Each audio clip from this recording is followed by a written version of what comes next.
Ada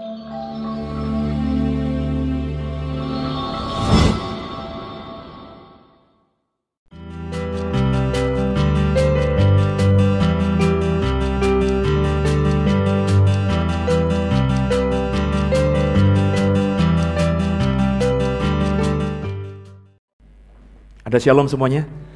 Senang bersama dengan saudara pada sore hari ini. Di minggu ini saya memberi tema di antara taat dan cinta. Di antara taat dan cinta. Tahukah saudara bahwa taat dan cinta itu begitu melekat pada pengajaran Kristen? Kita dituntut untuk taat sekaligus cinta pada Tuhan di waktu yang bersamaan. Tapi tahukah saudara juga bahwa ketaatan dan cinta itu berada di level yang berbeda. Jadi ini menjadi isu yang sebenarnya penting tapi tidak begitu diperhatikan oleh orang Kristen. Saya ulangi lagi. Taat dan cinta itu melekat pada pengajaran Kristen. Kita dituntut untuk taat dan cinta kepada Tuhan di waktu yang bersamaan. Tapi yang sering kali kita lupa bahwa taat dan cinta, menjadi orang yang taat kepada Tuhan, menjadi orang yang cinta kepada Tuhan itu berada pada level yang berbeda. Jadi orang bisa taat sama Tuhan, tapi belum tentu cinta sama Tuhan. Tapi sebaliknya, biasanya orang yang sudah cinta sama Tuhan, maka bisa taat sama Tuhan. Orang Kristen kebanyakan bisa taat sama Tuhan. Tapi dari orang Kristen kebanyakan yang bisa taat sama Tuhan, saya kok pesimis. Sebagian besar sudah cinta sama Tuhan. Ya, dalam momen ini saya mau bahas tentang isu ini. Tapi untuk lebih tajamnya kita pakai sebuah kasus, sebuah topik kecil di Alkitab kita. Mari buka hatimu, siapkan hatimu. Kita buka Maleakhi 3 ayat 8. Itu yang menjadi bahan kita berteologi pada malam hari ini. Sehingga dengan harapan ketika kita kulik habis tentang topik ini, ibu, bapak, dan saya pulang dari rumah Tuhan ini sudah dalam sikap yang benar. Menjadi orang yang sekedar taat sama Tuhan semata, atau sudah jadi orang yang mau benar-benar fall in love with Jesus, jatuh cinta sama Tuhan. Maleakhi 3 ayat 8 bersama saya. 3, 1 ya. Bolehkah manusia menipu Allah? Namun kamu menipu aku. Tapi kamu berkata, dengan cara bagaimana kami menipu engkau? Mengenai persembahan persepuluhan dan persembahan khusus. Jadi banyak orang Kristen, banyak orang Israel dalam konteks Maleakhi ini ternyata menipu Tuhan. Mereka bertanya kepada Tuhan, bagaimana kami menipu Tuhan? Kata Tuhan, tentang persembahan persepuluhan dan persembahan khusus. Saya memakai topik kecil ini untuk menjadikan dasar pengajaran saya dengan tema menjadi taat atau cinta. Di antara taat dengan cinta, kenapa? Isu ini isu yang sensitif begitu. Ngomongin persembahan itu isu yang sensitif. Satu sisi misalnya, kalau gereja mengajarkan persembahan, menuntut pengajaran, menekankan pengajaran, ayo jemaat berikan persembahan kepada Tuhan, persepuluhan kepada Tuhan. Nanti seringkali dinyinyirin gitu di belakang. Gereja kok ngomongin persembahan, melulu soal persepuluhan gitu ya. Tapi sisi yang lain saudara, mengenai hal ini persembahan dan persepuluhan itu adalah kebenaran firman Tuhan. Jadi kalau tidak diajarkan gereja juga salah. Nah makanya saudara, mari sama-sama kita belajar ini. Kalau kau kenal saya, kau bakalan tahu lah ya. 5 tahun saya menggembalakan gereja ini, nyaris gak ada 1%-nya dari khotbah saya selama 5 tahun ngomongin soal persembahan dan persepuluhan. Ini mestinya bibir ini kelu gitu kalau ngomongin ini, karena tadi isu sensitif itu. Saya ditakut dituduh orang lain mengenai uang dan lain sebagainya. Tapi saya harus ajar ini di tempat yang baru ini kepada saudara. Tadi dikatakan di Maleakhi 3, orang Israel banyak menipu Tuhan soal apa? Persembahan persepuluhan dan persembahan khusus. Apa sih persembahan persepuluhan? Apa sih persembahan khusus itu? Kalau kita membaca Alkitab, kita buka ya saudara, Ulangan pasal 14. Coba kita belajar sedikit tentang dasar ini dulu. Ulangan 14 ayat 22. Apa itu persembahan persepuluhan itu? Saya akan baca buat saudara. Saudara bisa bersama dengan saya. Ulangan 14 ayat 22. 3, 1 ya. Haruslah engkau benar-benar mempersembahkan 1/10 dari seluruh hasil benih yang tumbuh di ladangmu, tahun demi tahun. Ini kebenaran firman Tuhan. Haruslah, wajiblah, kudu. Nggak ada excuse. Nggak ada peluang ada tafsir lain. Nggak ada peluang pemahaman lain. Haruslah engkau benar-benar mempersembahkan 1/10 dari seluruh hasil benih yang tumbuh di ladangmu. Kenapa hasil benih yang tumbuh di ladangmu? Karena konteksnya perjanjian lama.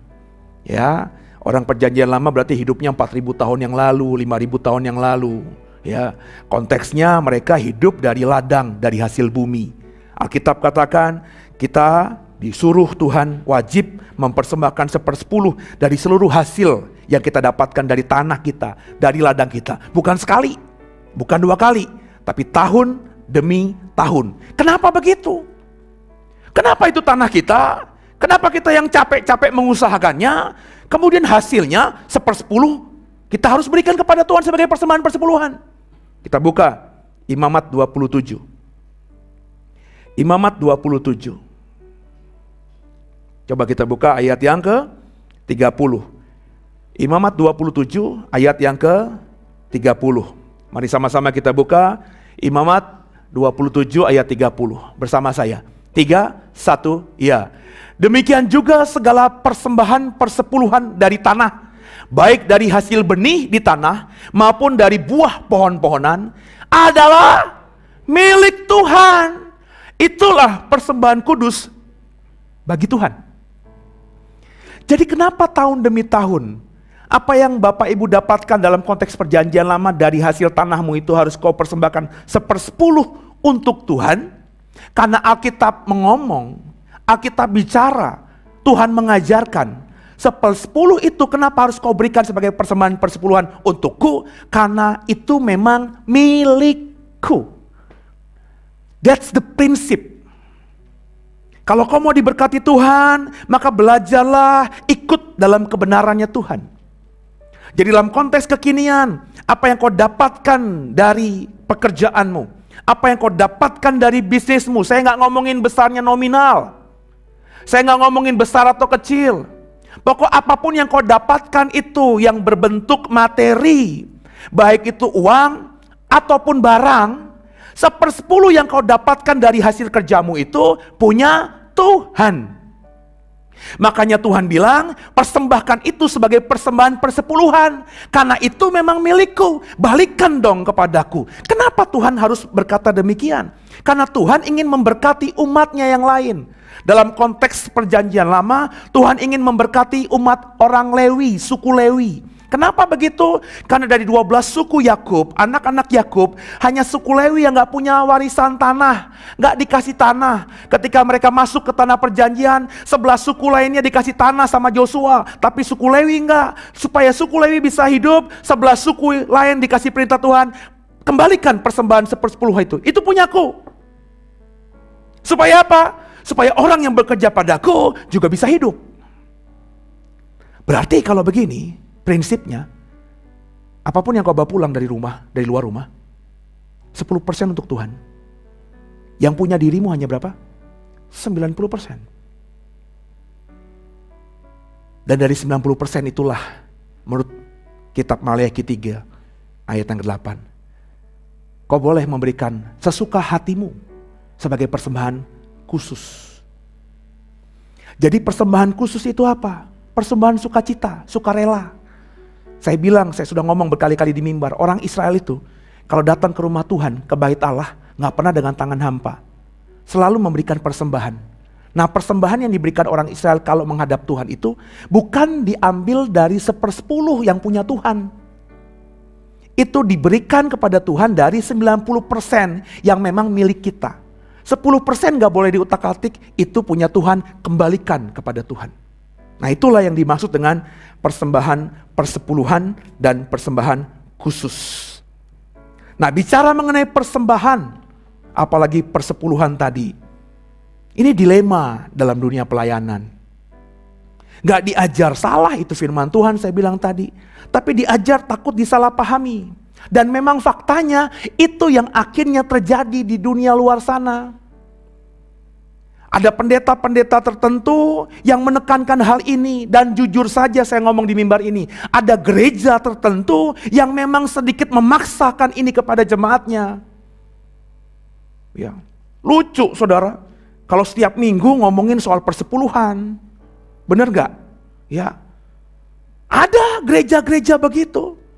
Tapi Bapak Ibu gak boleh nutup kebenaran bahwa ini adalah firman Tuhan. Jadi saudara, gara-gara hal ini akhirnya banyak orang di luar sana yang memahami persembahan persepuluhan itu dengan salah pengertian, salah tafsir, salah pemahaman. Sehingga ketika mereka mengekspresikan memberikan persembahan khususkah atau persembahan persepuluhan, mereka dalam pemahaman yang salah. Dengarkan saya, meskipun kau rajin mengembalikan persepuluhanmu kepada Tuhan, memberikan persembahan khususmu kepada Tuhan dengan nominal yang besar, tapi kalau prinsipnya salah, tidak akan menjadi kesukaan untuk Tuhan. Karena saya selalu berkata-kata berkali-kali, berapa besar sih yang lo kasih buat Tuhan itu? Bukankah kita punya iman Tuhan adalah pemilik segalanya? Kalau kau berikan besar, mungkin besar bagi gerejamu, besar bagi hamba Tuhan tertentu, tapi di mata Tuhan gak ada artinya. Nah, kasih Tuhan biji mata Tuhan. Kita mungkin sudah lakukan dua hal itu. Saya sangat percaya gereja ini sudah belajar itu. Sudah hampir sebulan ini, ya. Sejak kita masuk di tempat ini, terutama pas bulan September ini, kita sudah mengusahakan kan, mengkondisikan, gak ada itu persembahan. Gak ada itu kantong atau kotak yang biasanya ketika kita di fidusia atau di ITC, kita edarkan, terus nyanyi persembahan, terus saudara dikondisikan, ada kantong lewat di depan muka saudara, sehingga saudara masukkan itu, sebab kalau gak masukkan nanti dibilang apa, begitu. Mulai September ini saya sudah menekankan, kita belajar, mengajar jemaat bahwa gak boleh datang ke Tuhan dengan tangan hampa. Tapi persembahan itu jangan dikondisikan. Ya udah sukacita aja, kasih aja. Kasihnya kapan Pak? Kan gak ada momen persembahannya, ya suka-suka saudara. Mau sebelum ibadah ada 2 kotak di depan, ada 1 kotak di lobi sana. Atau di tengah-tengah ibadah lagi dengar khotbah saya ini, kok saudara tergerak untuk memberikan persembahan ke depan, silahkan. Atau di penghujung ibadah kita, setelah pulang saudara baru masukkan persembahan, silahkan. Kita sudah belajar itu. Saya juga percaya Bapak Ibu juga sudah berusaha untuk mengembalikan persepuluhan itu. Pertanyaannya saudara, ketika kita lakukan itu, memberikan persembahan khusus dan mengembalikan persembahan persepuluhan, apakah Bapak Ibu lakukan itu hanya sekedar taat sama Tuhan? Atau kau lakukan dengan cinta kepada Tuhan? Itu berbeda. Kenapa pasti berbeda? Karena biasanya saudara, kalau kau lakukan dengan taat, maka kau bisa taat karena kau tahu ada hukumnya. Nangkep ya? Kalau ada hukumnya, berarti kalau kita nggak taat, ada akibatnya kepada kita. Saya masih ingat puluhan tahun yang lalu, ketika ada undang-undang lalu lintas, mobil harus punya seat belt dan harus memakai seat belt. Zaman dulu mobil yang sudah dibeli dari showroom, ada seat beltnya itu mobil-mobil yang biasanya harganya harga yang menengah atas atau keluaran Eropa. Nah, mobil-mobil yang kelas biasa, kelas menengah ke bawah, itu belum langsung dari pabrik ada seat belt-nya. Saya masih ingat banget, saya punya Suzuki Jimmy Katana. Tahun berapa itu, pokoknya awal-awal, itu gak ada seat belt-nya. Tiba-tiba dapat informasi bahwa mobil harus punya seat belt, Kalau ditangkap polisi, kena razia, tidak pakai seat belt, saya masih ingat banget itu. Akan didenda 500.000 dan itu nominal besar banget zaman itu. Sehingga akhirnya apa? Semua orang yang punya mobil yang ada seat beltnya itu berbondong-bondong ke bengkel. Bener gak? Itu harga seat belt naiknya luar biasa. Ya, pakai seat belt. Kenapa? Karena ini ada hukumnya. Kalau nggak dikerjakan, kok bisa kena denda? Kok bisa disuruh bayar? Sama saudara. Saya tidak bilang taat sama Tuhan itu bukan kewajiban. Kita harus taat sama Tuhan memang. Tapi sekarang bagaimana kita dalam konteks taat dan cinta ini, saya lebih ngomong spesifik soal persembahan dan persepuluhan. Kenapa? Ini sensitif. Harapannya saya begini, kalau saya pakai isunya yang sensitif, kau pulang dapat pemahaman yang benar, sehingga isu-isu yang bukan sensitif, kau kerjakan juga. Kalau Bapak Ibu kerjakan memberikan persembahan khusus, persembahan persepuluhan kau kembalikan kepada Tuhan, hanya sekedar taat, mungkin saudara di alam bawah sadarmu kau tahu, sebab kalau aku nggak lakukan itu, aku bisa kena kutuk. Makanya kan isu tentang persembahan persepuluhan begitu. Di gereja-gereja di luar, nggak akan ada di mimbar ini. Ya. Kalau kau tidak mengembalikan persembahan persepuluhan, kalau kata Malaki 3 ayat 8 dan seterusnya, maka hidupmu akan susah, kena kutuk, belalang pelahap, bener ya? Belalang apa? Pengerik, bener ya? Belalang tempur. Yang seumuran saya tahu belalang tempur itu. Satria baja hitam. Itu akan menggerogoti hasil bumimu, sehingga meskipun kau bawa pulang banyak uang, tapi akan habis begitu. Makanya kata pendeta-pendeta di luar sana, bukan di mimbar ini. Oh, kalau ada pendeta di Tiberias lagi, pendeta di gereja ini, ya di Doe ini, ngomong begitu, gue tarik turun. Ya, kalau Pak Bimo nanti ngomong begitu, kalau kau nggak balikan persembahan persepuluhan, kau akan kena kutuk, langsung gue turun, nggak aku kasih jadwal lagi. Ya, banyak kan digajar begitu kan? Sehingga akhirnya Bapak Ibu mengembalikan persembahan persepuluhan karena tadi loh. Apalagi kalau orang Kristen baru ya. Dari Buddha, dari Muslim, ya nggak ngerti apa-apa Alkitab, tiba-tiba masuk ke gereja, diajar pendetanya, kembalikan persepuluhan. Oh ngerti, dia di otaknya masuk, iya sih, kan memang berkat dari Tuhan gitu ya, maka kalau punya Tuhan dikembalikan. Tapi kenapa ya, kata pendetanya, kalau enggak hidupmu susah. Terus dia mikir, oh iya jangan-jangan begitu ya. Maka dia memberikan persembahan persepuluhan itu semata-mata taat sih ya, tapi dengan ketakutan. Kalau tidak dilakukan akan kena kutuk. Sebaliknya, sisi lainnya, banyak orang Kristen nih, akhirnya kalau sudah memberikan persembahan khusus kepada Tuhan, terlebih mengembalikan persepuluhan, karena merasa dirinya sudah melakukan kewajibannya. Nah ini nih, sakitnya orang Kristen begini nih, diajar di luar soalnya begitu. Karena udah ngelakuin kewajibannya, Pak Seno, pendeta, orang tuh kalau disuruh melakukan kewajiban, pasti diberikan hak. Nah akhirnya kita nih kalau sudah mengembalikan persepuluhan kita bisa gitu kayaknya minta hak kita kepada Tuhan. Sehingga akhirnya kalau kita udah mengembalikan persepuluhan, Tuhan izinkan masalah terjadi nih. Kan bisa ya Tuhan kasih masalah kepada kita ya. Kita bisa marah-marah sama Tuhan. Bukankah kau berkata Tuhan? Pakai Alkitab lagi ditunjuk ke surga. Ini Malaki 3 nih, lo baca sendiri nih. Gue udah rutin, gue bertobat 5 tahun Tuhan, sepanjang 5 tahun gak pernah alpas. Tiap bulan gue kembali persembahan persepuluhan. Katanya nih ya, kalau aku kembalikan maka pintu surga dibukakan, langit, tingkap-tingkap langit dibukakan, berkat dicurahkan. Tuhan, kau janji loh Tuhan, kalau aku kembalikan persepuluhan, yang namanya baca di Tuhan, belalang pelahap ya. Terus apa lagi di Tuhan? Semua akan dijauhkan dari tempatku, semua kebun anggurku akan berbuah dan kau akan memberkatiku. Tapi mana? 2 tahun awal sih gue diberkati emang. Punya rumah 1, tiba-tiba punya rumah 3. Tapi 3 tahun belakangan ini Tuhan, gue tetap kerjain. Yang 3 hilang, yang 2 punya gue juga hilang, malah punya utang banyak. Kalau gak ada, akhirnya bersungut-sungut, marah sama Tuhan. Kenapa begitu? Karena ketika kau kerjakan, mengembalikan persepuluhan, kau didasari hanya semata taat.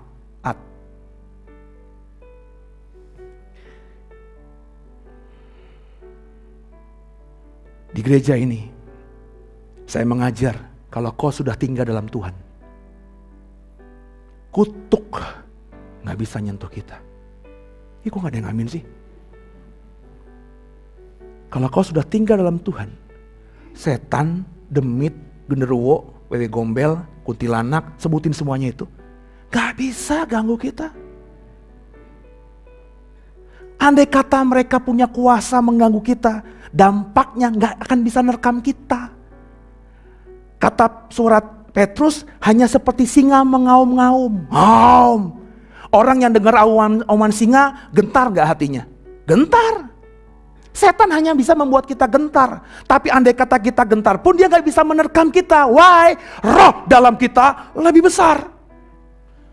Makanya kalau saya dengar ada orang Kristen bilang, Pak Seno, anak saya kerasukan setan. Saya kerasukan setan. Keluarga saya kerasukan setan. Lah, lu Kristen atau bukan? Kok bisa kerasukan setan? Nah, kekasih Tuhan, biji mata Tuhan, kita belajar di sini. Ya. Kutuk gak berlaku lagi ketika kau hidup dalam Tuhan. Ini privilege. Oh, keren tuh bahasa Inggrisnya tuh. Cuma itu bahasa Inggris yang saya tahu. Itulah kelebihan orang Kristen dibanding orang di luar sana. Ketika kau berkata, Tuhan, aku percaya kepadamu. Kaulah Tuhan Yesus, satu-satunya Tuhan dan Juru Selamatku. Maka sejak saat itu, segala kutuk apapun sudah beres. Karena Yesus memang sudah berikan itu, ditanggungnya di atas kayu salib. Tetelestai, sudah selesai. Maka saudara, ketika kau kembalikan persepuluhan, hidupmu jadi susah, itu bukan lagi karena kutuk. Karena ada kemungkinan Bapak Ibu, kau sudah rajin mengembalikan persepuluhan, tapi kau masih dapat masalah di depan. Dengarkan saya, itu bukan kutuk lagi. Lalu apa Pak? Saya selalu mengajar, jangan-jangan ada sisi lain dalam hidupmu yang belum beres.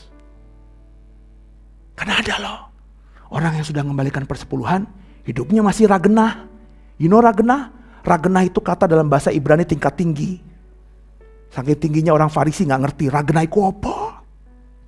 Hidupnya masih gak bener. Mengembalikan persepuluhan sih iya, ke gereja sih iya, kasih persembahan khusus iya. Bahkan begitu dia mencintai Tuhan ya, ketika kantong persembahan lewat di depannya masih kosong, dia masukin persembahan dia, kantong langsung penuh. Sampai yang aduh berat begitu ya. Tapi tetap aja masalah demi masalah terjadi atas hidupnya, itu bukan karena kutuk. Sebab kalau sudah hidup dalam Tuhan, kutuk gak berlaku lagi. Lah masalah terjadi apa? Mungkin karena kebodohannya, karena nafsu dagingnya, atau masih hidup dengan pola pikir dunia, gak terlalu mengandalkan Tuhan. Jadi satu sisi dia taat, sisi lain dia gak taat. Nah sekarang saya mengajar saudara, bagaimana sikap kita seharusnya. Apakah cukup taat sama Tuhan?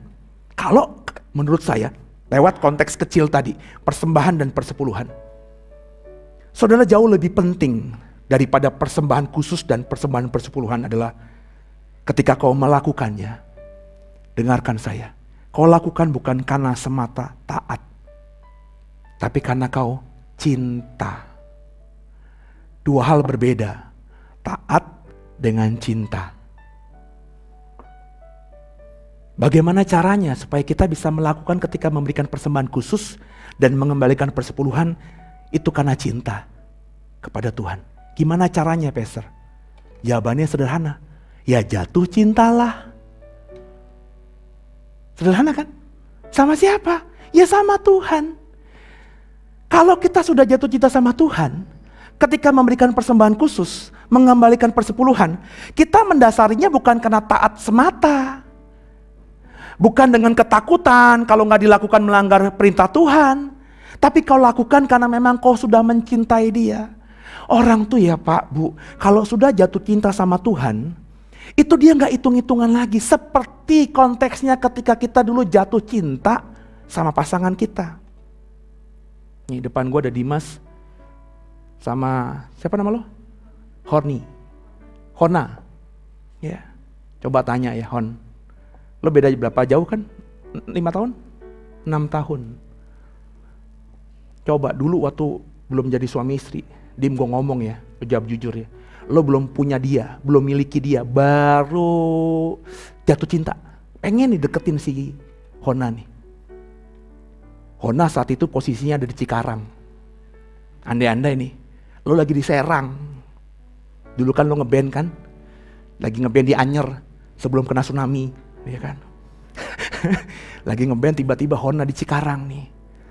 Dim, tolong gua dong, gua kemalaman nih. Rumahnya si Hona di Jakarta, Cikarang Jakarta kan jauh kan. Tolong dong jemput gua.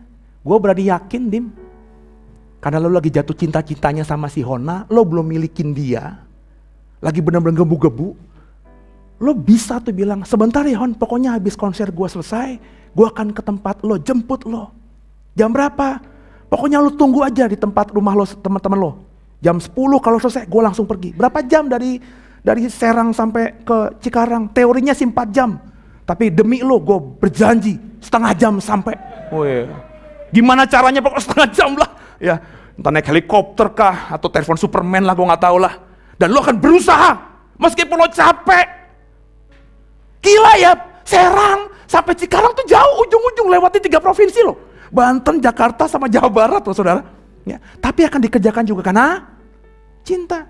Nah, sekarang lo udah punya Hona, udah punya 2 buntut lagi. Kita udah dewasa semuanya ya. Lu udah milikin dia, lahir dan batin. Coba kita berandai-andai nih. Gak usah jauh-jauh Cikarang sama Serang lah ya. BSD sama Bintaro aja. Ya. Nanti malam-malam ya. Dim, jemput gue ya. Hah? Lo di mana sekarang? Di rumah tante gue. Di mana? Di Bintaro. Ya ilah Bintaro. Udah gojek aja lah. Ya. Naik motor aja, jangan naik mobil. Alah paling cuma 15 menit, paling masuk angin doang. Gua kerokin nanti. Lo gak mau jemput lagi. Jadi orang kalau jatuh cinta sama Tuhan, dengerin gua. Sama ketika kita jatuh cinta dulu.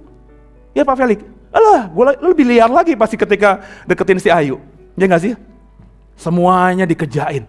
Ya, saya inget banget kan dulu waktu zaman dulu tuh. Zaman saya tuh nggak tahu yang seumuran saya kan ada yang lebih tua, tapi yang seumuran saya hanya beberapa di sini yang saya perhatikan. Ya. Kalau lo seumuran gue tau lah itu ya. Dulu deketin cewek itu zaman saya SMP, modalnya cuma 1. Kalau bunga itu belum kepikiran.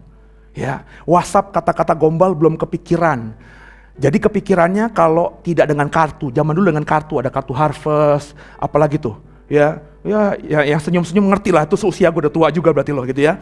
Kita beli kartu, kalimatnya kalimat yang gombal meskipun gak ngerti bahasa Inggrisnya apa, tapi dibeli aja lah gitu karena gak mungkin kata-kata jelek.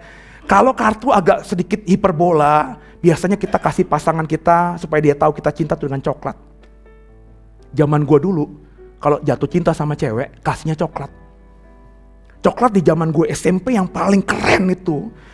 Ingat ya, zaman gue SMP itu nggak ada di supermarket kayak Superindo, kayak Carrefour, kayak Lotte, apalagi Alfamart, Indomart, nggak ada.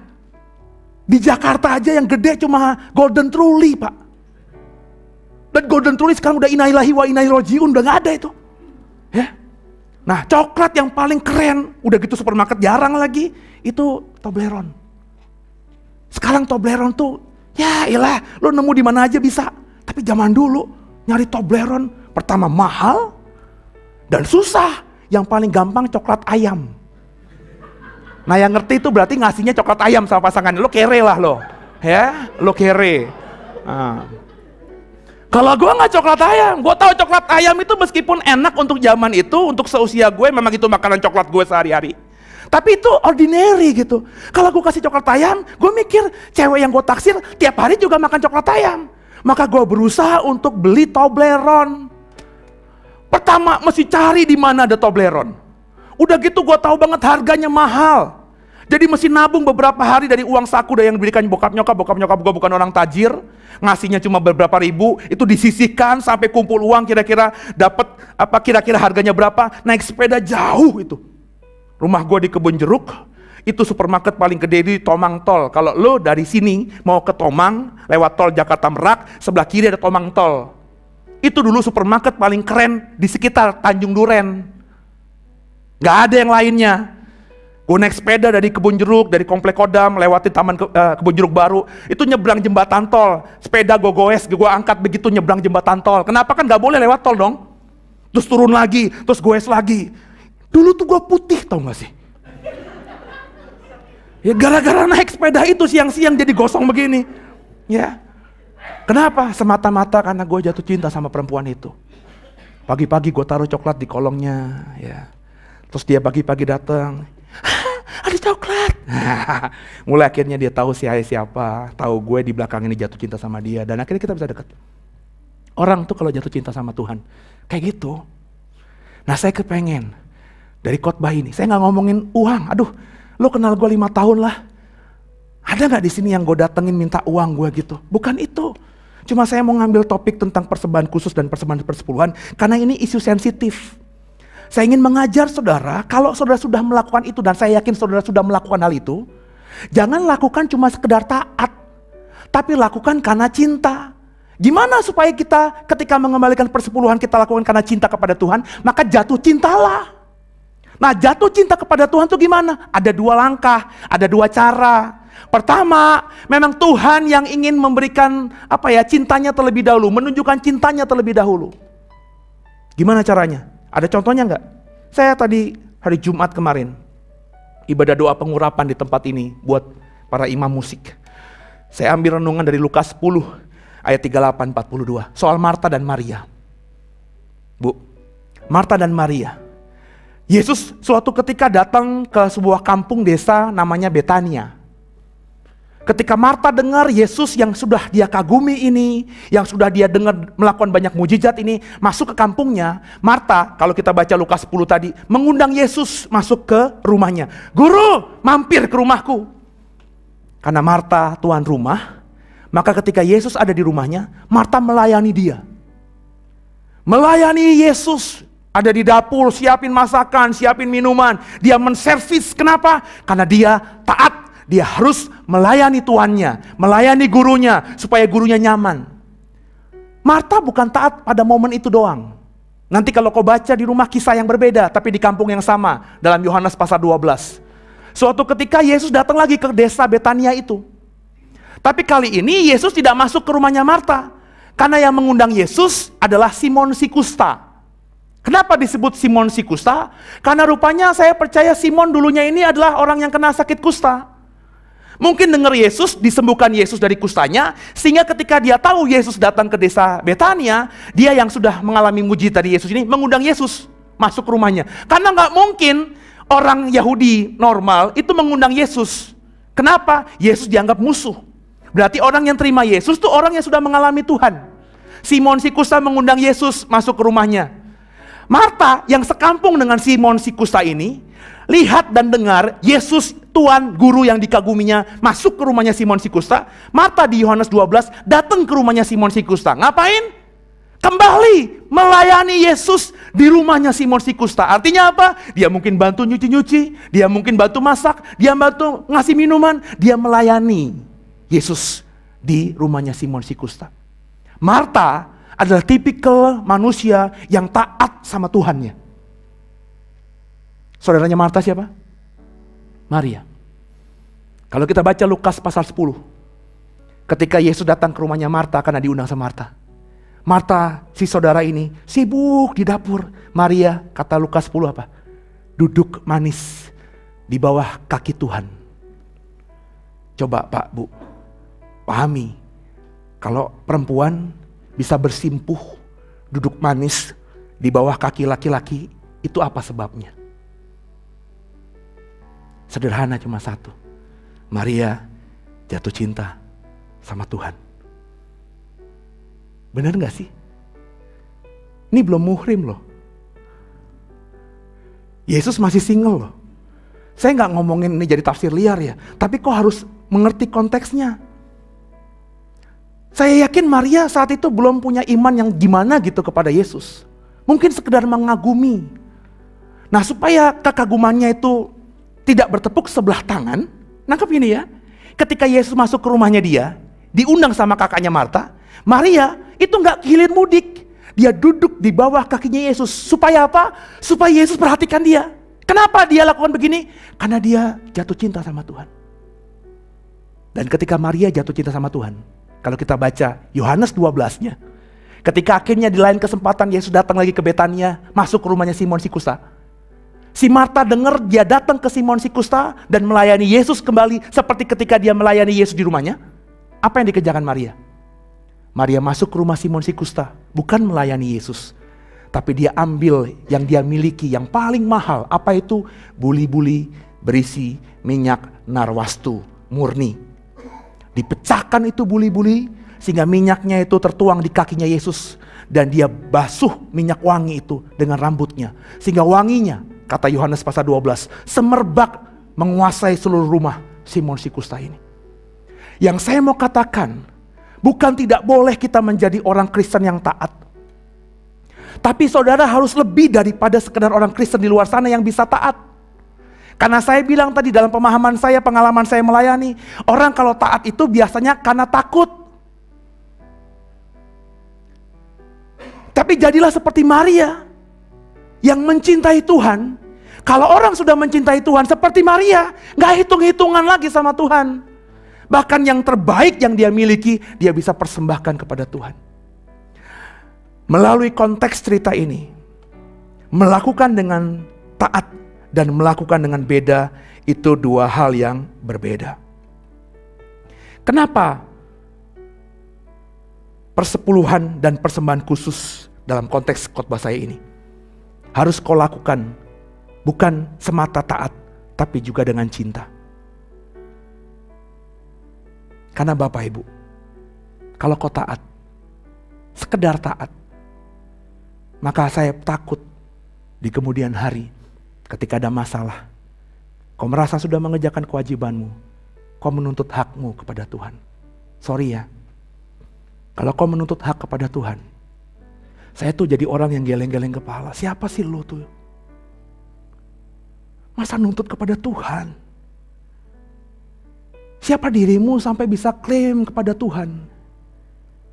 Siapa dirimu sampai bisa ngomong, Tuhan kau jahat, kau tidak berkati aku. Siapa dirimu? Maka saya ingin mengajar lewat konteks persembahan khusus dan persembahan persepuluhan. Konteks umumnya, kalau kau mau melakukan firman Tuhan yang ada di Alkitab ini, lakukanlah bukan semata karena taat, tapi karena cinta. Konsep persepuluhan diadopsi dari konteks upeti, Bapak Ibu. Di zaman perjanjian lama itu muncul kerajaan-kerajaan. Meskipun saya raja sebuah kerajaan tertentu, belum tentu saya menjadi orang nomor satu. Kenapa? Karena bisa jadi di atas saya ada kerajaan lain yang pernah mengalahkan saya. Dan saya adalah raja boneka. Maka sebagai wujud penghormatan saya kepada kerajaan dan raja yang di atas saya, maka saya setiap tahun sekali harus memberikan upeti kepada raja dan kerajaan di atas saya ini. Bapak Ibu paham kan konteks itu kan? Nah, inilah yang diadopsi oleh Alkitab kita. Tuhan ketika ingin mengajarkan Israel menjadi umat pilihannya, Tuhan mengajarkan bukan sesuatu yang aneh-aneh. Tuhan mengajarkan sesuai dengan konteks yang dipahami orang Israel. Maka persepuluhan Tuhan ajarkan dalam konteks upeti tadi. Kalau kau benar-benar menganggap aku lebih besar daripada dirimu, maka kembalikan itu, karena itu punyaku. Nah, kekasih Tuhan, biji mata Tuhan, ini bisa terlihat dalam Ibrani pasal 7 ayat 4. Coba kita buka. Satu ayat yang mengajarkan tentang persepuluhan ini. Ibrani pasal 7 itu bicara mengenai Kristus dan Melkisedek. Siapa Melkisedek, Bapak Ibu?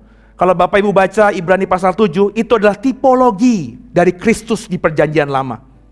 Dikatakan di ayat yang ketiga, Melkisedek itu tidak berbapa, tidak beribu. Bagaimana mungkin ada manusia tidak berbapa dan tidak beribu?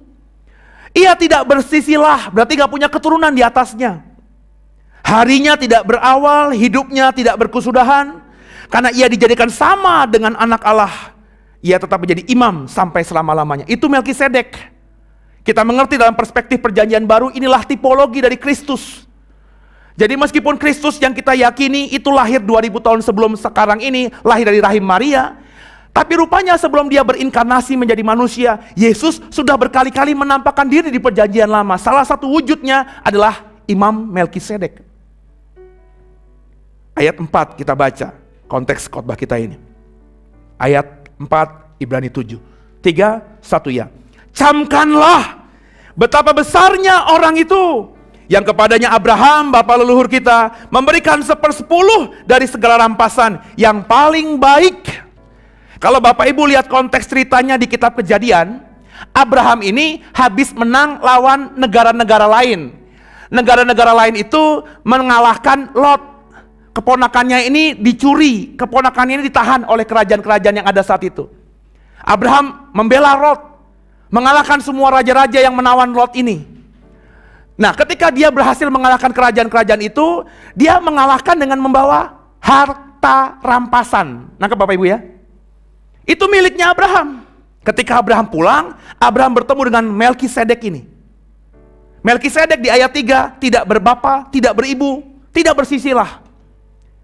Dia sudah ada sebelumnya dan tidak berkesudahan.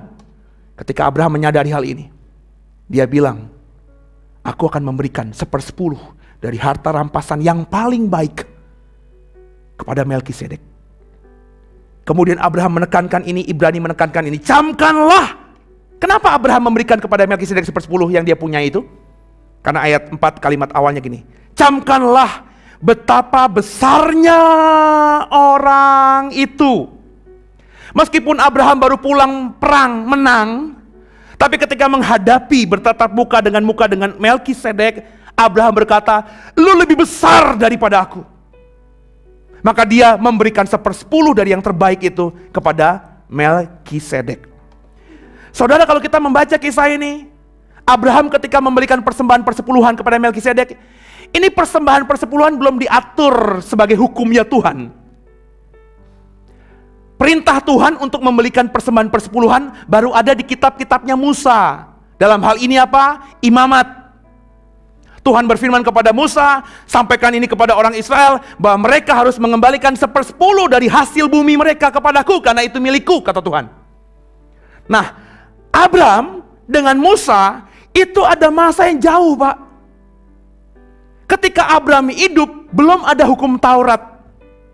Ketika Abraham hidup, belum ada perintah untuk mengembalikan persepuluhan. Yang saya mau tekankan di sini, Abraham ketika mengembalikan persepuluhan kepada Melkisedek, karena dia menyadari Melkisedek lebih besar daripada dia. Bahasa saya dalam konteks khotbah saya, ketika Abraham mengembalikan persepuluhan kepada Melkisedek, karena dia merasa dirinya kecil dan dia menghormati orang ini, dia mencintai orang ini, maka dia berikan 1/10 dari yang terbaik yang dia miliki untuk Melkisedek. Kekasih Tuhan, biji mata Tuhan, bagaimana apa yang harus kita kerjakan dari cerita ini? Coba cerita ini kita perdalam lebih lagi dari Kejadian pasal 30. Coba kita buka Kejadian 30. Kita buka Kejadian 30, saudara. Ada satu kisah dari orang hebat yang namanya Yakub. Kejadian 30 ayat 31 sampai 36. Kita baca ya. Saya baca, Bapak Ibu bersama saya. Ayat 31, Kejadian 30 sampai 36. Demikian firman Tuhan. 3, 1 ya. Kata Laban, apakah yang harus kuberikan kepadamu? Jawab Yakub, tidak usah kau berikan apa-apa kepadaku. Aku mau lagi mengembalakan kambing dombamu dan menjaganya, asal engkau mengizinkan hal ini kepadaku. Hari ini aku akan lewat dari tengah-tengah segala kambing dombamu dan akan mengasingkan dari situ setiap binatang yang berbintik-bintik dan berbelang-belang. Segala domba yang hitam dan segala kambing yang berbelang-belang dan berbintik-bintik, itulah upahku. Dan kejujuranku akan terbukti di kemudian hari. Apabila engkau datang memeriksa upahku, segala yang tidak berbintik-bintik atau berbelang-belang di antara kambing-kambing dan yang tidak hitam di antara domba-domba, anggaplah itu tercuri olehku. Kemudian kata Laban, baik, jadilah seperti perkataanmu itu.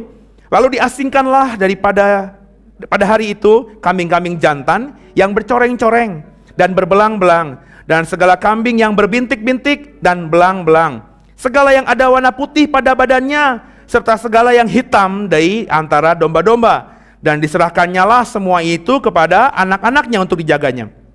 Kemudian Laban menentukan jarak 3 hari perjalanan jauhnya antara dia dan Yakub. Maka tetaplah Yakub mengembalakan kambing domba yang tinggal itu. Ceritanya begini, kalau kita baca semuanya panjang. Yakub sudah bekerja pada Laban bertahun-tahun. Yakub ketika bekerja pertama kali kepada Laban, Laban itu belum menjadi orang kaya. Hanya beberapa kambing dombanya. Tapi karena Yakub diberkati Tuhan, maka ketika Yakub bekerja pada Laban, Laban menjadi sangat kaya. Singkat cerita, Yakub bekerja bertahun-tahun dapat 2 anaknya Laban. Yakub sudah mendapatkan anak-anak yang adalah cucu-cucunya Laban. Sampai pada satu titik Yakub ngomong sama Laban mertuanya ini, Aku sudah bekerja padamu bertahun-tahun, selama ini aku gak pernah minta upah. Sekarang ini berikan upahku. Apa yang kau mau? Kata Laban begitu. Gini deh, aku minta yang aneh aja deh. Kau sudah punya kambing domba dari hasil yang ku gembalakan. Sekarang kalau kau temu ada kambing yang belang-belang, bintik-bintik. Ada domba, domba itu putih kulitnya. Kalau ada domba yang ada bintik hitamnya, pokoknya yang cacat secara tampilan fisik, berikan itu padaku. Yang bagus-bagus, yang kambing mulus, yang domba putih mulus, itu buatmu. Nah karena ini kambing cacat, domba cacat, kalau dijual di pasar kambing dan pasar domba harganya jatuh, Laban dengan santai bilang, jadi. Maka Yakub hari itu memisahkan. Saya yakin gak banyak yang belang-belang itu. Ya, kemudian yang belang-belang itu dikasih kepada anak-anaknya. Kalian anak-anakku, gembalakan kambing domba yang belang-belang, yang bintik-bintik, yang warnanya gak bagus ini.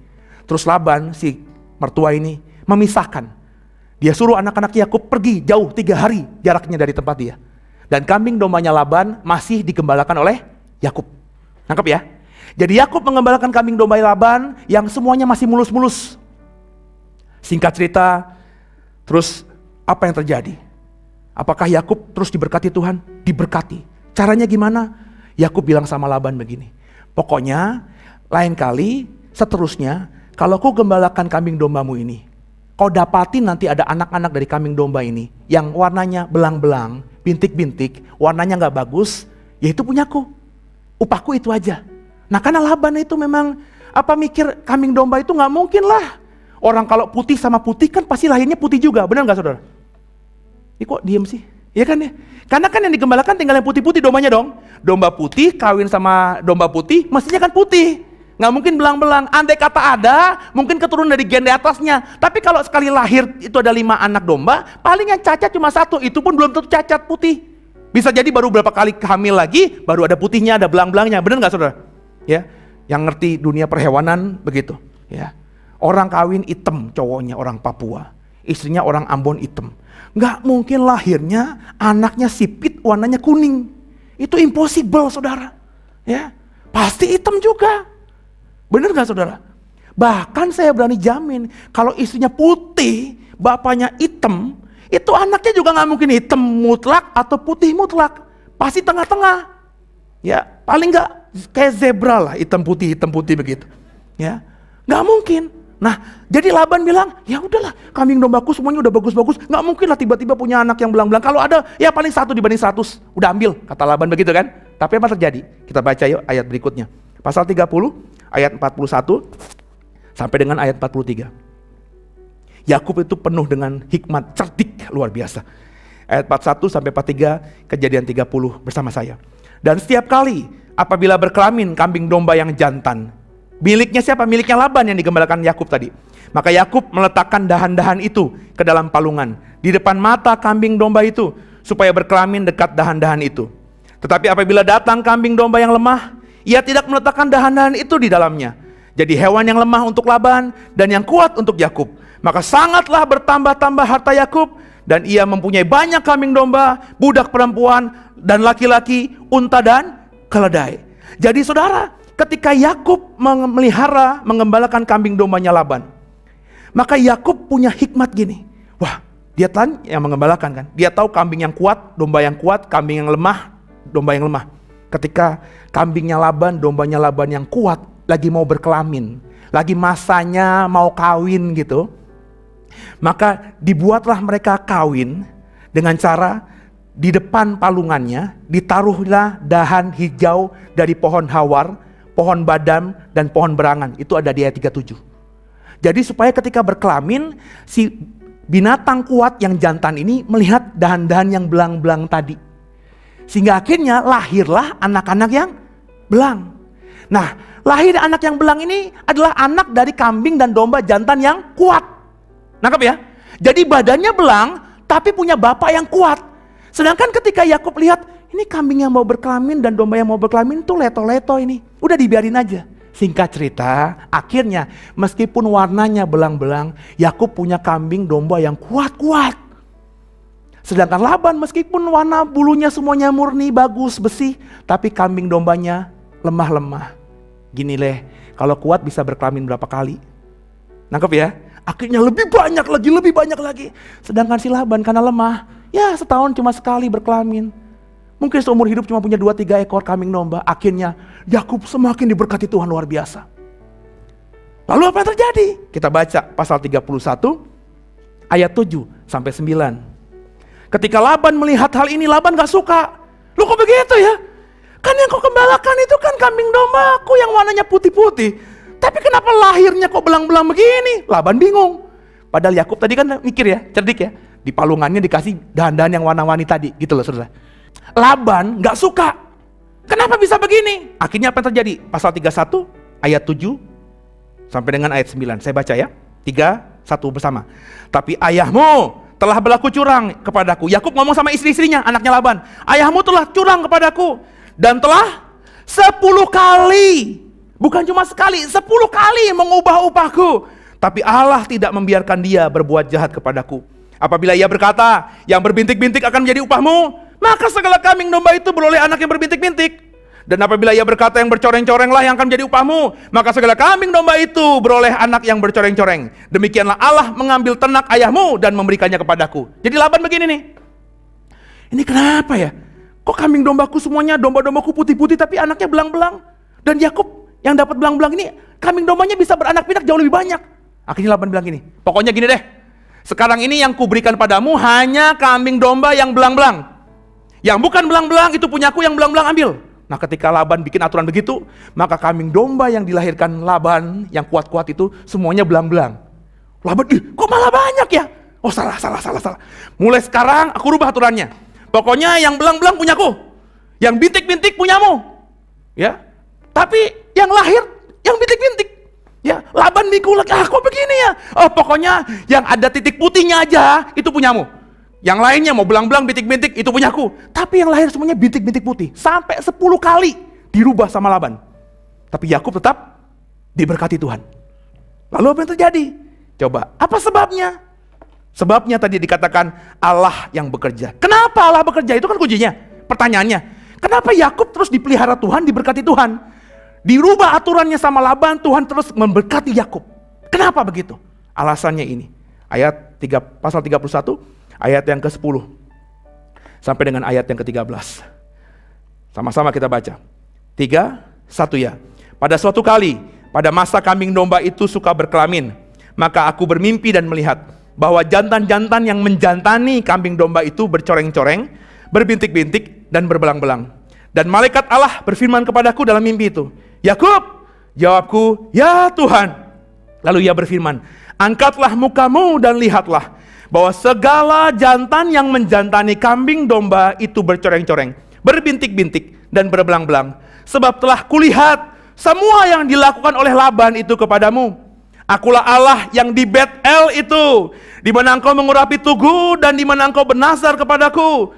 Maka sekarang bersiaplah engkau, pergilah dari negeri ini, pulanglah ke negeri sanak saudaramu. Kenapa Tuhan terus memberkati Daud? Karena Tuhan melihat Laban mertuanya yang sudah mencurangi dirimu Yakub. Aku lihat kerjaan si Laban itu.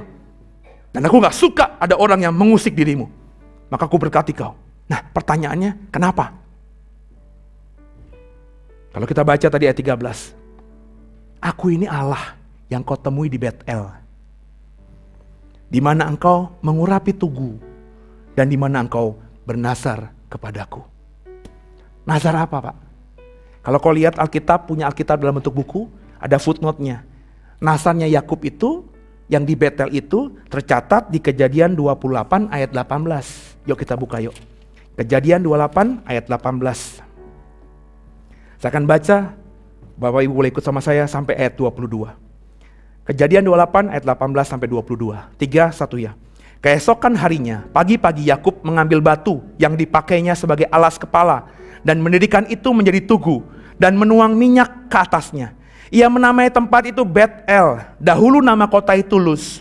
Lalu bernazarlah Yakub, jika Allah akan menyertai dan akan melindungi aku di jalan yang kutempuh ini, memberikan kepadaku roti untuk dimakan dan pakaian untuk dipakai, sehingga aku selamat kembali ke rumah ayahku, maka Tuhan Elohim Yahweh akan menjadi Allahku. Dan batu yang kudirikan sebagai tugu ini akan menjadi rumah Allah. Dari segala sesuatu yang engkau berikan kepadaku akan selalu kupersembahkan 1/10 kepadamu. Jadi rupanya Tuhan memberkati Daud. Maafkan saya, Tuhan memberkati Yakub. Karena Tuhan melihat di Betel, Yakub mengurapi tugu dan juga bernasar. Pak, mengurapi tugu dengan minyak. Minyaknya apa? Minyak zaitun. Saya nggak ngomongin minyak urapan. Beda minyak zaitun dengan minyak urapan. Terminologinya beda. Bapak Ibu bisa lihat di YouTube channel kami. Saya khotbah sampai puluhan seri soal minyak urapan itu. Konteks cerita ini, Yakub habis diusir, ketakutan dari rumah bapaknya. Kenapa? Esau mau membunuh dia, bener? Bapaknya bilang, kamu lari cepat-cepat. Ibunya bilang, kamu lari cepat-cepat. Abangmu itu mau membunuhmu. Maka ketika lari dari rumah bapaknya, Yakub hanya membawa ala kadarnya dong. Gak mungkin dia bawa budak-budaknya, kambing ontanya. Kalau begitu gak cepet-cepet namanya. Dia hanya membawa apa adanya. Mungkin dia bawa minyak, Pak. Tapi yang dia bawa minyak itu apa? Minyak kenapa harus dibawa? Karena minyak adalah kehidupan. Orang kalau punya minyak bisa masak. Orang bisa punya minyak, bisa minyak dijual. Masih dia bisa hidup. Dari barter dan lain sebagainya. Jadi ketika Yakub dikatakan Alkitab tadi membangun tugu dari batu yang tadinya semalam dia pakai buat tidur. Kenapa begitu? Karena di malam itu Yakub melihat sorga. Ketika dia di Betel, dia tidur, dia mimpi. Ada tangga tinggi dari surga ke bumi. Dan yang dia membuat akhirnya memberikan nama tempat itu Betel, rumah Allah. Dulunya tempat itu namanya Luz. Menjadi rumah Allah, kenapa? Di tangga yang tinggi itu dia lihat ada ribuan belaksa malaikat turun naik di tangga itu. Maka dia bilang, ini Betel, rumah Allah. Dan ketika dia bangun, dia ambil batu yang jadi alas bantalnya itu. Dia berdirikan dan dia tuangi minyak. Minyaknya seberapa sih? Yang dia bawa paling cuma sebuli-buli. Ketika minyak itu dituangkan, artinya Yakub berkorban. Memberi yang terbaik karena dia sedang dalam pelarian. Dia gak bawa banyak uang. Dia gak tahu juga harus kemana. Dia sedang sebatang kara. Minyak itu hal yang mahal, tapi dia berikan kepada Tuhan. Kenapa? Karena dia mencintai Tuhan. Kenapa? Karena Tuhan menjumpai dia. Bapak Ibu biji mata Tuhan, bukan saja memberi yang terbaik yang dia miliki. Yakub dikatakan kemudian apa? Bernazar. Bukan Nazarudin ya. Bernazar. Nah, nazar di perjanjian lama, nazarnya Yakub beda dengan nazar yang sering kita ucapkan. Orang Kristen tuh sering bernazar. Saya bernazar, Pak. Nanti pokoknya kalau bisnis saya berhasil, saya akan memberikan sebagian harta saya untuk membangun panti asuhan. Orang Kristen gampang bernazar, tapi ketika sudah terjadi, dia tidak mau menggenapi nazarnya dan dia merasa santai saja, nggak ada apa-apa. Orang perjanjian lama itu nggak bisa bersumpah demi apapun nggak bisa. Terlebih kalau dia sudah bersumpah kepada Tuhan, bernazar kepada Tuhan, itu tuntutannya harus dikerjakan. Yakub belum punya apa-apa. Dia berkata begini kepada Tuhan, aku sudah melihatmu di Betel ini. Inilah rumah Tuhan. Dan aku berjanji, aku bernazar, kalau kau sertai aku, kalau aku senantiasa punya cukup roti, pakaian ada, kalau aku nanti bisa kembali lagi ke rumah Bapakku, benar ya? Segala yang kudapatkan 1/10 akan kuberikan padamu. Yakub ngomong ini bukan ada aturannya, belum ada hukumnya. Taurat belum ada. Dia melakukan hal ini semata-mata karena dia cinta sama Tuhan. Yakub tahu dari mana dia harus mengembalikan 10% sebagai wujud cintanya kepada Tuhan. Dari bapaknya. Siapa bapaknya? Ishak. Ishak juga mengerjakan hal itu. Bapak Ibu nanti baca di pasal-pasal sebelum Kejadian 28. Ishak pernah suatu hari di tanahnya itu mengalami kekeringan. Dia lari ke Filistin di negeri orang Gerar. Abraham sebelumnya pernah lari di Filistin. Abraham menggali sumur, ketika Abraham pergi sumurnya ditutup. Udah gak ada airnya lagi, makanya orang-orang Filistin ditutup. Nah, Ishak ketika ada di negeri itu, dia cari sumur yang pernah digali bapaknya. Yang kata orang Filistin sudah kering. Dia digali, air meluap-luap. Orang Filistin bilang, ini sumur di tanahku. Milik aku. Si Ishak bilang apa? Ambil. Dia cari lagi, mana sih sumur milik bapaknya? Bapaknya pernah cerita, oh di sini, digali lagi, ketemu air lagi. Diklaim lagi sama orang Filistin. Loh, itu sumur yang kau gali itu meskipun dulu milik bapakmu tapi sudah ditinggalkan puluhan tahun.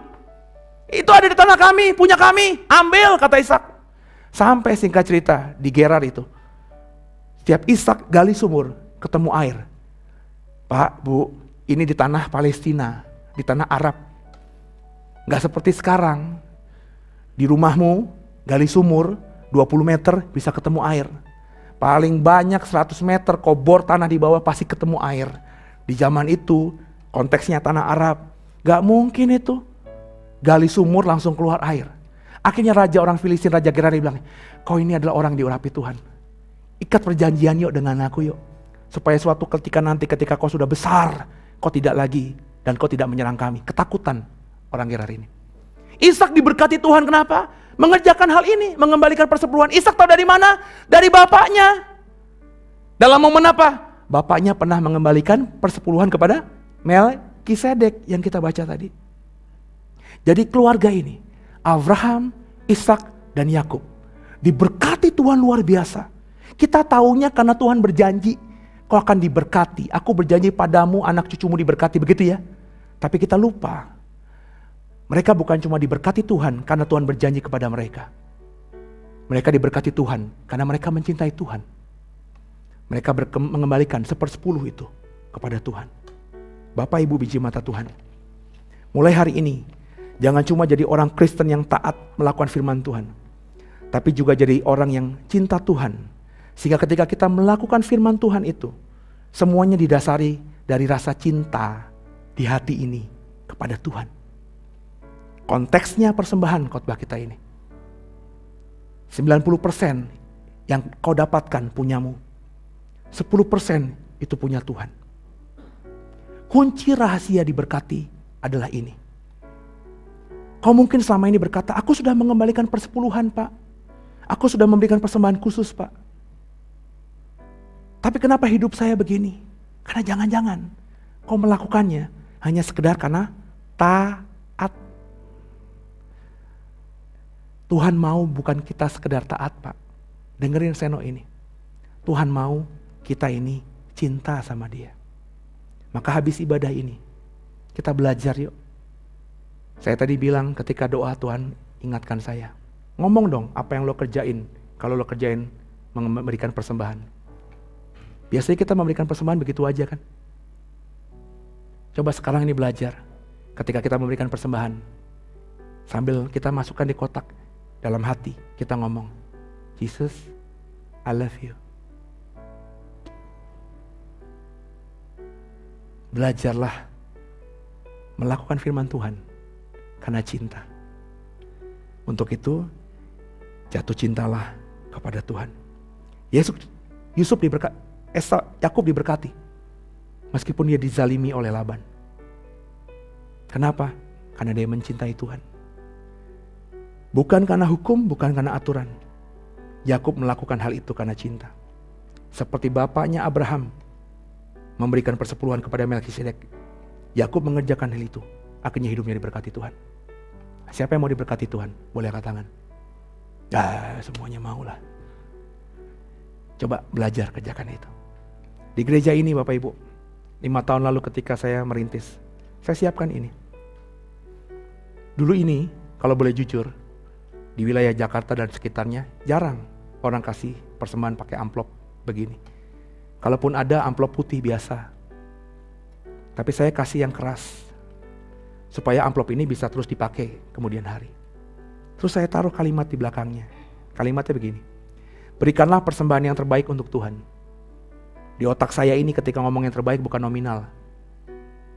Maksudnya apa? Bukan uang yang kotor. Bukan uang yang lusuh. Bukan uang yang cacat, bukan uang yang sobek atau terlipat-lipat. Jadi saya ngomong ini jangan ngomongin saya lagi ngomongin nominal tertentu, enggak. Belajarlah beri yang terbaik kepada Tuhan. Andai kata kau bisa ngasih 100.000 kepada Tuhan dalam persembahan khususmu, kasih yang terbaik. Makanya saya siapkan amplop. Kenapa saya begini? Karena dulu di gereja lama saudara. Orang tuh kalau ngasih persembahan dilipet-lipet. Apalagi ada kotaknya gitu kan. Kotaknya lubangnya kecil lagi. Ya. Jadi supaya gak ketahuan ngasukin berapa, uang itu dilipet-lipet. Oke lah saya bisa ngerti kalau orang itu hanya ngasih 1.000, 2.000, 5.000. Tapi ternyata saya selidiki, kan karena dulu saya pendeta di gereja besar itu kan, saya bisa masuk ke ruang persembahan kan ngeliatin kan. Wah ada orang juga memberikan persembahan yang warna merah-merah itu. tapi juga mirisnya dilipat. Dari 100.000 yang selembar begini, jadi lipatan kecil segini. Jadi ngitung persembahan tuh bisa berjam-jam. Kenapa? Dibukain. Iya kalau nilainya 100.000, yang ngitung persembahan ngebukanya juga semangat. Ini udah cuma 1.000, udah bekas dari tukang jual ikan lagi. Ya, uangnya udah lusuh lagi, bau lagi. Nah makanya saya beli begini. Dengan begini saya mengerti. Saya melihat, saudara belajar. Saya nggak pernah lihat lagi persembahan yang diberikan saudara kepada Tuhan via gereja ini, uang yang lecek-lecek. Dan saya belum pernah ketemu ada orang ngasih persembahan uang yang robek. Puji Tuhan. Tapi ada satu masalah juga. Persembahannya udah bagus-bagus. Bukan nominalnya ya, persembahannya. Cuma kadang-kadang amplopnya hilang. Kadang-kadang yang ngitung persembahan, amplop coklatnya pas. Yang merah hilang, yang merah kurang 5. Saya pikir waktu awalnya, pengangkatan, ya pengangkatan gitu. Ya Tuhan suka kali dengan amplop the way gitu kan. Tapi lama-lama kok hilang. Ya saya takutnya nih, ya saya ketemu di pasar 8 gitu ya. Ada ibu-ibu beli cabe, dia buka dompetnya keluarin amplop begini. Itu amplop gua. Kalau gua ketemu di pasar 8 ada ibu-ibu bawa amplopnya the way, langsung gua ambil seisi-isinya, itu punya gua. Enak aja, ini dicetak untuk dibayar, untuk buat persembahan, tapi hilang juga gitu. Nah kekasih Tuhan, biji tangan Tuhan, yuk kita belajar mengerti kebenaran firman Tuhan. Saya ngomongnya persembahan ya, tapi ini langsung dampaknya luar biasa yang lainnya. Suami bisa mengasihi istri, jangan karena takut. Kalau gue gak mengasihi, gue ceraiin istri gue jadi gue maduin istri gue, nanti gue disantet lagi, dikutuk lagi. Enggak, kau harus mengasihi istri, bukan karena takut atau taat sama firman Tuhan semata, tapi karena kau cinta Tuhan. Istri, lo bisa tunduk sama suami. Bukan karena semata taat sama Tuhan, tapi karena cinta sama Tuhan. Nah kalau ini semua firman Tuhan kita kerjakan didasari karena cinta, maka Tuhan seperti berikan kepada Yakub di Maleakhi 3 tadi, akan membuka tingkap-tingkap langit dan mencurahkan berkat yang luar biasa kepada kita. Yang mau kerjakan, lakukan semua firman Tuhan dengan cinta. Haleluya. Tundukkan kepala kita, doa.